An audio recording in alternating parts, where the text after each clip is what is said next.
Hello दोस्तों। Book का नाम है rich dad poor dad, lesson number 9 और इसका टाइटल है शुरू करना। काश ऐसा होता कि मैं कह सकता कि दौलत इकट्ठी करना मेरे लिए आसान रहा है, परंतु ऐसा नहीं था। तो इस सवाल के जवाब में मैंने किस तरह शुरू किया। मैं दिन प्रतिदिन के हिसाब से अपनी विचार प्रक्रिया को बताना चाहता हूँ। बड़े सौदों को खोजना सचमुच आसान है। मैं आपसे यह वादा कर सकता हूँ, यह मोटरसाइकिल चलाने की तरह है। थोड़े से अभ्यास के बाद आपको इसका पता ही नहीं चलता। जब पैसे की बात आती है तो आप अगर संकल्प कर लें तो थोड़ी देर डगमगाने के बाद आप संभल जाते हैं। ज़िंदगी में एक बार आने वाले करोड़ों डॉलर के सौदों को खोजने के लिए हम में फाइनेंशियल प्रतिभा होना ज़रूरी है। मुझे भरोसा है कि हम सभी के भीतर एक फाइनेंशियल जीनियस होता है। समस्या यह है कि हमारा फाइनेंशियल जीनियस सोया होता है और उसे बुलाकर जगाने की ज़रूरत होती है। यह इसलिए सोया रहता है क्योंकि हमारी संस्कृति ने हमारे भीतर ये संस्कार डाल रखे हैं कि पैसे का मोह सभी बुराइयों की जड़ है। इस संस्कृति ने हमें प्रोफेशन सीखने के लिए तो प्रोत्साहित किया है ताकि हम पैसे के लिए काम कर सकें, परंतु हमें यह नहीं सिखाया है कि पैसे से किस तरह अपने लिए काम करवाया जाए। इसने हमें अपनी फाइनेंशियल असफलता के बारे में चिंता करना सिखाया है। जब हमारे काम के दिन खत्म होंगे तो सरकार या हमारी कंपनी अपनी जिम्मेदारी संभाल लेगी, परंतु इसके लिए हमारे बच्चों को पैसा चुकाना होगा जो उसी स्कूल सिस्टम में शिक्षित होते हैं। संदेश यह है कि कड़ी मेहनत करो, पैसे कमाओ और इसे खर्च कर दो, और अगर हमारे पास पैसा कम हो तो हम हमेशा कर्ज में ही डूबे रहेंगे। दुर्भाग्य से पाश्चात्य समाज के 90% से ज़्यादा लोग इस सिद्धांत का पालन करते हैं, और ऐसा केवल इसलिए होता है क्योंकि नौकरी ढूंढना और पैसे के लिए काम करना ज़्यादा आसान होता है। अगर आप इस भीड़ में से एक नहीं हो तो मैं आपके फाइनेंशियल जीनियस को जगाने के लिए नीचे लिखे इस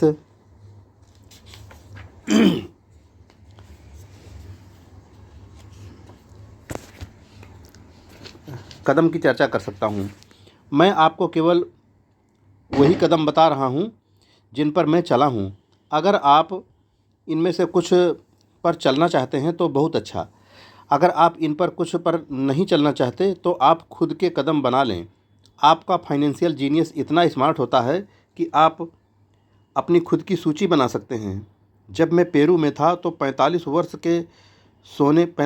के सोने की खुदाई करने वाले से मैंने पूछा कि उसे इतना भरोसा क्यों है कि उसे सोने की खदान मिल जाएगी। उसने जवाब दिया, सोना तो हर जगह है, ज़्यादातर लोगों की आंखें इसे देख नहीं पाती। और मैं कहूँगा कि यह सच है। रियल एस्टेट में मैं बाहर जा सकता हूँ और 4 या 5 संभावना भरे सौदे कर सकता हूँ, जबकि औसत व्यक्ति बाहर जाकर खाली हाथ लौट सकता है। जबकि हम दोनों एक ही इलाके में जाते हैं। इसका कारण यह है कि उन्होंने अपने फाइनेंशियल जीनियस को विकसित करने के लिए समय नहीं दिया है। मैं आपको नीचे 10 कदम बता रहा हूँ जो ईश्वर द्वारा दी गई ताकतों को विकसित करने की प्रक्रिया है। ये ऐसी ताकतें हैं जिनका नियंत्रण केवल आप कर सकते हैं। नंबर 1, मुझे हकीकत से इतना बड़ा कारण चाहिए, आत्मा की शक्ति। अगर आप ज़्यादातर लोगों से पूछेंगे कि क्या वे अमीर या आर्थिक रूप से स्वतंत्र होना चाहेंगे तो वे हाँ कहेंगे, परंतु फिर हकीकत हावी हो जाती है। यह सड़क बहुत लंबी नज़र आती है और इस पर बहुत सी टेकरियाँ भी दिखती हैं जिन्हें पार करना होता है। इसकी तुलना में यह ज़्यादा आसान लगता है कि आप पैसे के लिए काम करें और बचे हुए पैसे अपने ब्रोकर को दे दें। मैं एक बार एक युवा महिला से मिला जिसने अमेरिका की ओलंपिक टीम में तैरने के सपने देखे थे। हकीकत यह थी कि उसे हर रोज़ सुबह 4 बजे उठना पड़ता था ताकि स्कूल जाने के पहले वह 3 घंटे तक तैर सके। शनिवार की रात को वह अपने दोस्तों के साथ पार्टी में भी नहीं जाती थी। उसे हर एक की तरह पढ़ाई करके अपने शिक्षा परिणाम पर भी ध्यान देना होता था। जब मैंने उससे पूछा कि उसकी अतिमानवीय महत्वाकांक्षा और बलिदान के पीछे क्या कारण है, तो उसने यही कहा, मैं इसे अपने लिए करती हूँ और उन लोगों के लिए जिनसे मैं प्रेम करती हूँ। प्रेम ही मुझे सभी बाधाओं और बलिदानों के लिए तैयार करता है। हम क्या चाहते हैं और हम क्या नहीं चाहते, इनका तालमेल भी एक कारण या लक्ष्य हो सकता है। जब लोग मुझसे पूछते हैं कि अमीर होने की इच्छा के पीछे का मेरा कारण क्या था, तो ये गहरी भावनात्मक इच्छाओं और अनिच्छाओं का संयोग है। मैं कुछ की सूची बताऊंगा। पहले तो अपनी अनिच्छाओं की, क्योंकि उन्हीं के कारण अच्छाइयाँ पैदा होती हैं। मैं सारी ज़िंदगी नौकरी नहीं करना चाहता था। मैं वह नहीं चाहता था जो मेरे माता पिता चाहते थे, यानी नौकरी की सुरक्षा और उपनगर में एक घर में एक कर्मचारी नहीं बने रहना चाहता था। मुझे इस बात से बहुत नफरत होती थी कि मेरे डैडी अपने करियर में इतने व्यस्त रहते थे कि वे मेरे फुटबॉल मैच देखने के लिए भी नहीं आ पाते थे। मेरे डैडी सारी ज़िंदगी कड़ी मेहनत करते रहे और सरकार ने उनकी मौत पर उनकी कमाई का ज़्यादातर हिस्सा ले लिया। मुझे इस बात से भी नफरत होती थी अगर मौत के बाद वे अपनी मेहनत की कमाई को अपने वारिसों के लिए नहीं छोड़ पाए। अमीर लोग ऐसा नहीं करते। वे कड़ी मेहनत करते हैं और अपने बच्चों के लिए ढेर सारा पैसा छोड़ जाते हैं। अब इच्छाओं की बात। मैं दुनिया घूमना चाहता हूँ और ज़िंदगी को मनचाहे तरीके से जीना चाहता हूँ। मैं ऐसा अपनी जवानी में ही कर लेना चाहता हूँ। मैं केवल आज़ाद होना चाहता हूँ। मैं अपने समय और अपनी ज़िंदगी पर नियंत्रण चाहता हूँ। मैं चाहता हूँ कि पैसा मेरे लिए काम करे। ये मेरे गहरे छुपे हुए भावनात्मक कारण हैं। आपके पास क्या कारण हैं? अगर वे पर्याप्त ताकतवर नहीं हैं तो रास्ते में आगे आने वाली हकीकत आपके कारणों पर हावी हो जाएगी। मैंने कई बार पैसा गंवाया है और कई बार फिर से शुरू किया है, परंतु चूंकि मेरे पास गहरे भावनात्मक कारण थे, इसलिए मैं हर बार उठ खड़ा हुआ हूँ और आगे बढ़ चला हूँ। मैं 40 साल की उम्र तक आज़ाद होना चाहता था, परंतु इसमें मुझे 7 साल ज़्यादा लग गए और मैं आखिरकार 47 साल की उम्र में आज़ाद हो सका और बीच में मुझे कई सीखने वाले अनुभव मिले। जैसा मैंने कहा है, काश मैं कह सकता कि यह आसान था। यह बिल्कुल आसान नहीं था, परंतु यह कठिन भी नहीं था। लेकिन बिना दमदार कारण या लक्ष्य के ज़िंदगी में हर चीज़ कठिन होती है। हेडिंग: अगर आपके पास कोई दमदार कारण नहीं है तो आगे बढ़ने में कोई समझदारी नहीं है। इसमें बहुत ज़्यादा मेहनत लगेगी। अब दूसरा नंबर। मैं हर दिन विकल्प चुनता हूँ। विकल्प चुनने की ताकत। यह मुख्य कारण होता है कि लोग एक आज़ाद देश में रहना चाहते हैं। हमें चुनने का अधिकार चाहिए। आर्थिक रूप से जब हमारे हाथ में एक भी डॉलर आता है तो यह हमारे हाथ में होता है कि हम भविष्य में अमीर, गरीब या मध्यवर्गीय बनने का विकल्प चुनें। हमारे खर्च करने की आदतें बताती हैं कि हम कौन हैं। गरीब लोगों की खर्च करने की आदतें गरीबी की होती हैं। बचपन में मुझे यह फ़ायदा मिला कि मुझे लगातार मोनोपोली खेलना बहुत पसंद था। किसी ने मुझे यह नहीं बताया था कि मोनोपोली केवल बच्चों के लिए है। इसलिए बड़े होने के बाद भी मैं इसे खेलता रहा। मेरे पास एक अमीर डैडी भी थे जो मुझे संपत्ति और दायित्व के फ़र्क को समझाते रहे। तो बहुत समय पहले अपने बचपन में ही मैंने अमीर बनने का विकल्प चुना और मैं जानता था कि मुझे केवल इतना ही करना था कि असली संपत्तियों को इकट्ठा करना था। मेरे सबसे अच्छे दोस्त माइक को संपत्ति वाला कॉलम विरासत में मिला था, परंतु उसे इसे बनाए रखना सीखना था। कई अमीर परिवार अपनी संपत्तियों को अगली पीढ़ी में सिर्फ इसलिए खो देते हैं क्योंकि उन संपत्तियों की देखरेख करने के लिए किसी को प्रशिक्षण नहीं दिया जाता। ज़्यादातर लोग अमीर न बनने का विकल्प चुनते हैं। 90% लोगों के लिए अमीर बनना बहुत झंझट का काम है, तो वे इस तरह की कहावतें ईजाद कर लेते हैं।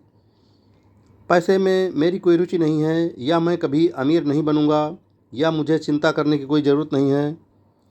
अभी तो मैं जवान हूँ, या मेरे पति या मेरी पत्नी फाइनेंशियल पहलू को संभालते हैं या संभालती है। इन वक्तव्यों के साथ समस्या यह है कि यह बोलने वाले से दो चीज़ें लूट लेते हैं।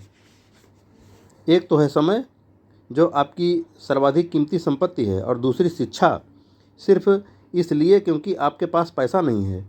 आप यह बहाना नहीं बना सकते कि आप इस कारण नहीं सीख पाए हैं, परंतु यह विकल्प हम हर रोज़ चुनते हैं कि यह विकल्प कि हम अपने समय, अपने पैसे और अपनी शिक्षा के साथ हर दिन क्या करते हैं। यही विकल्प चुनने की ताकत है।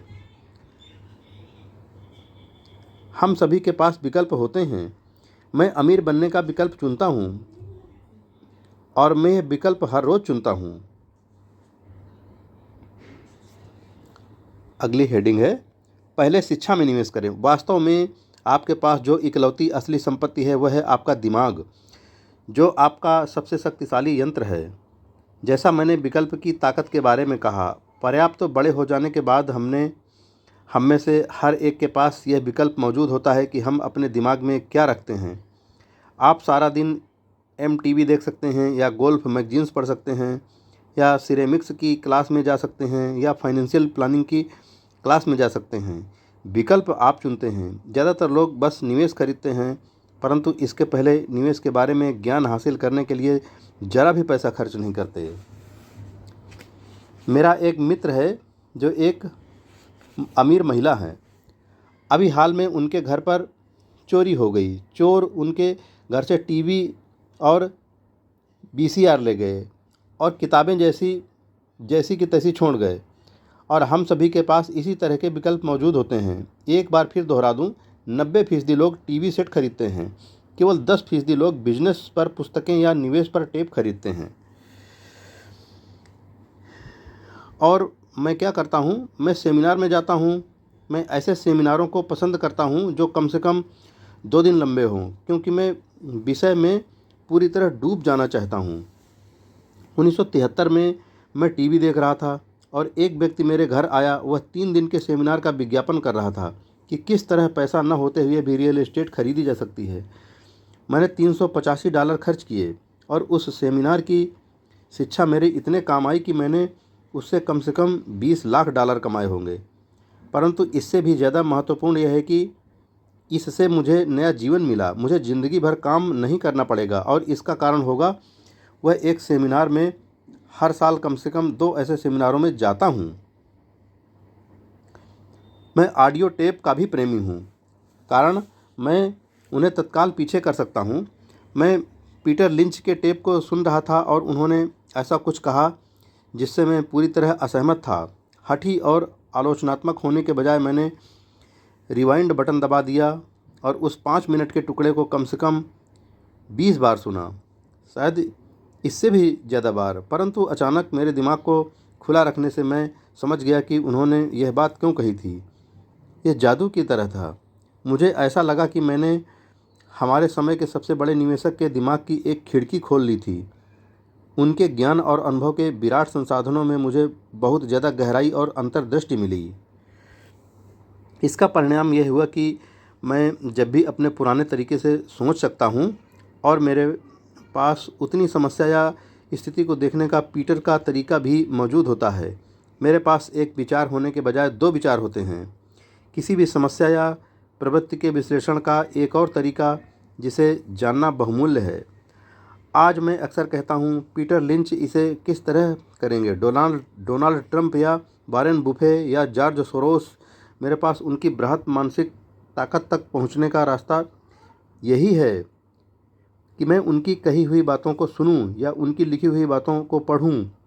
जिद्दी या आलोचनात्मक लोग प्रायः कम आत्मसम्मान वाले होते हैं, जो खतरे उठाने से डरते हैं। अगर आप कुछ नया सीखते हैं, तो अपने सीखे हुए ज्ञान को पूरी तरह से समझने के लिए आपको कुछ गलतियां करनी पड़ती हैं। अगर आपने यहाँ तक पढ़ लिया है, तो एक बात तो तय है कि आप हैं। जिद्दी लोग पुस्तकें कम ही पढ़ते हैं या टेप कम ही खरीदते हैं। उन्हें उनकी क्या ज़रूरत है, वे ब्रह्मांड के केंद्र बिंदु हैं। ऐसे बहुत से बुद्धिमान व्यक्ति हैं जिनके सामने कोई नया विचार आने पर वे वाद विवाद करने लगते हैं।